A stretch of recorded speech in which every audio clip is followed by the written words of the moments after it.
Kita ada aplikasi Wali Santri yang di situ kita bisa melihat perkembangan anak, pembayaran anak, informasi pesantren dan lain sebagainya, juga termasuk itu tadi anak jajannya berapa, jajan apa, uangnya tinggal berapa, tinggal virtual account.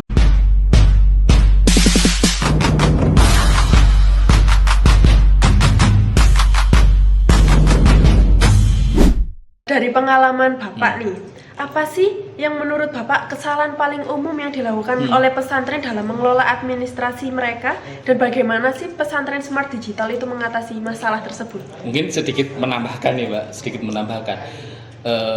mungkin saya pengen lebih ke spesifik. Ada nggak sih Pak pondok? Ini kita nggak nyebut pondok ya, lebih ke in generalnya ada nggak sih pondok itu yang nggak dicatat Pak, wali santri itu membayar SPP tapi nggak dicatat? Ada nggak kasus gitu? Kalau seandainya ada, maka apa yang ditawarkan di PSD itu sendiri untuk menangani kasus yang menurut kami itu cukup krusial ya? Kalau masalah ada itu kasus di lapangan itu pasti ada Pak. Tetapi kalau masalah kita bertanya solusi apa yang dihadirkan oleh pesantren smart digital, kita akan membuka sistem kita. Sistem kita itu ada beberapa fitur yang kita hadirkan. Fitur keuangan, fitur SPP, konfigurasi SPP yang fleksibel, konfigurasi SPP, terusan non SPP, dan laporan yang sangat jelas. Jadi kalau mengatakan kendala apa di pengelolaan administrasi, orang awam pun ketika menggunakan aplikasi PSD itu akan dengan mudah Pak mencatat keuangan, cash flow, uang masuk, uang keluar, tabungan, mengalokasikan dana sesuai dengan pos-posnya, itu sangat mudah Pak.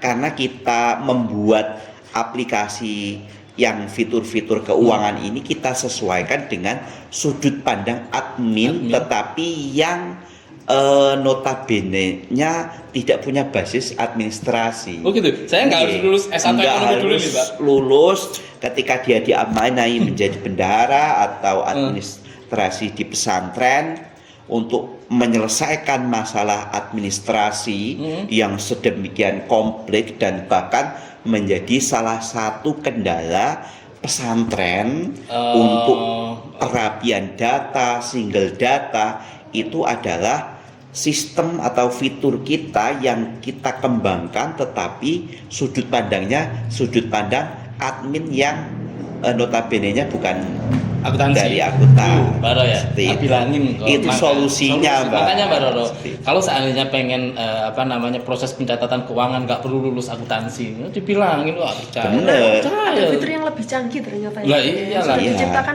oleh PSD. Nggak perlu lulus S1, udah tenang, tinggal pakai aja udah selesai kan semua laporannya. Selesai. Tinggal print Pak laporan. Nah tuh tinggal print tuh. Ketika Abayai pimpinan meminta, Mas saya pengen laporan keuangan pengeluaran bulan ini atau 1 tahun, tinggal print. Ketika mau mentransaksikan SPP yang tadi ada kasus SPP nggak tercatat, itu tinggal catat. Dan yang paling mudah, karena ini basisnya sistem, mau 1 tahun itu adminnya atau bendaharanya ganti 26 kali, itu tidak akan mempengaruhi metode pencatatan karena sudah ada rel yang kita bangun. Itu beda lagi dengan pesantren yang pencatatannya masih manual, dia pasti akan bingung menyesuaikan Pak. Atau ada loh Pak, saya pernah menemukan gini di suatu pesantren itu di Jawa Tengah Pak, itu pencatatannya seperti ini. SPP apa pondoknya Pak? Nggak berani nyebut. SPP itu dicatat sendiri Pak, buku besar sendiri. Setelah itu tabungan dicatat sendiri, uang makan dicatat sendiri. Jadi ketika wali santri mau bayar, dia itu membawa 4 buku besar pencatatan yang berbeda-beda itu Pak. Bayar SPP sendiri, tabungan sendiri. Dan ketika itu admin ini boyong Pak.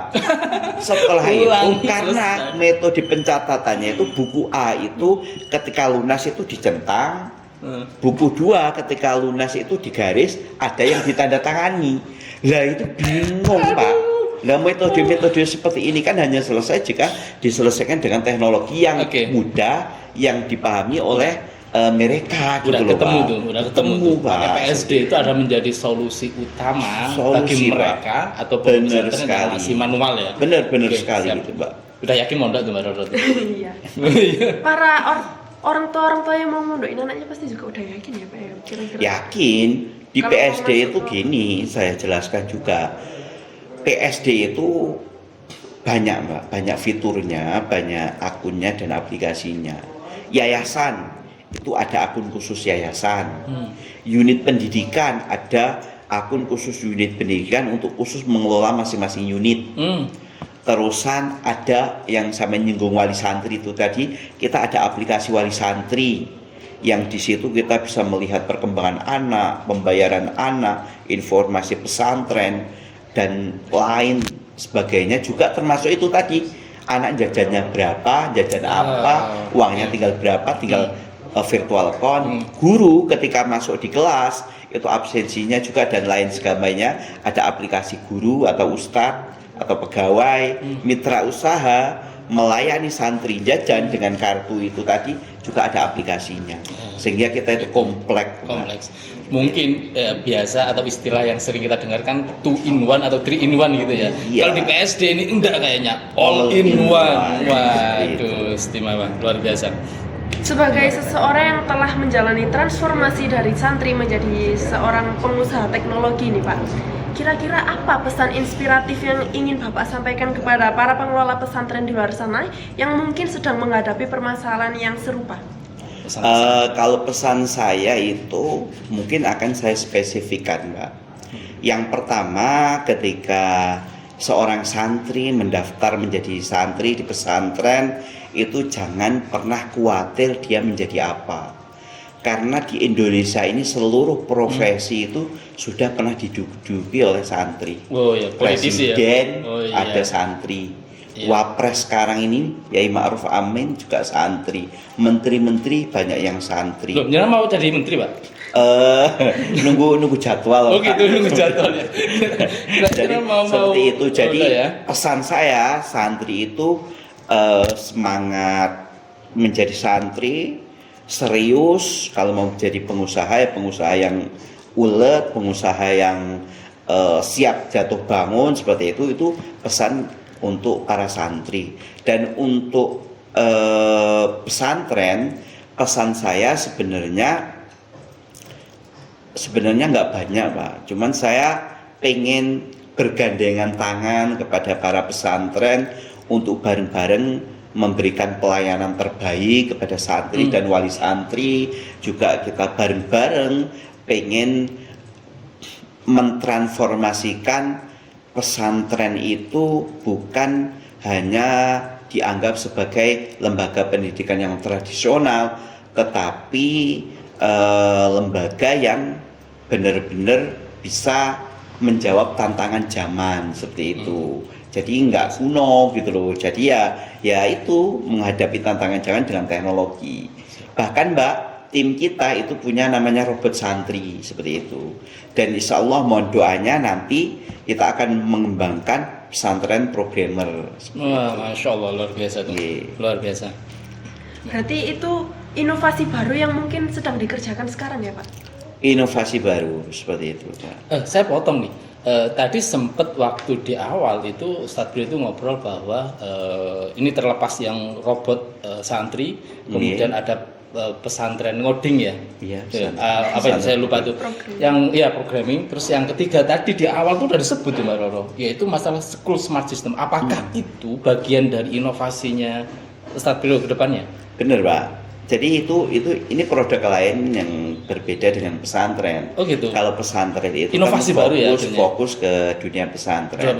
Tapi school smart system itu akan fokus untuk transformasi digital di dunia pendidikan non pesantren seperti itu. Non pesantren.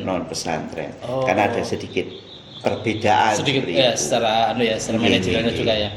Karena kita memang basisnya santri, guru, kita ingin menghadirkan produk-produk yang memang membantu, produk-produk yang memang bisa menjadi jembatan untuk perbaikan manajemen di dunia pendidikan. Siap. Seperti itu. Proses. Ya, terima kasih Bapak atas waktu dan wawasan yang telah diberikan. Terima kasih. Sebelum kita akhiri, di mana para pendengar bisa mendapatkan informasi tentang pesantren Smart Digital, Pak? Informasi bisa mengunjungi website www.pesantrensmartdigital.com seperti itu. Nanti akan diarahkan ke tim kita setelah mengunjungi. Siap. Yang pendamping tadi ya. Pendamping. Oke. Nanti bisa langsung diarahkan ke sana. Enggih, siap, Mbak. Terima Terima kasih banyak. Terima kasih. Baik, itu saja episode untuk kali ini. Jangan lupa like, komen, dan subscribe. Sampai jumpa di pertemuan berikutnya. Assalamualaikum Assalamualaikum warahmatullahi wabarakatuh. wabarakatuh. Waalaikumsalam.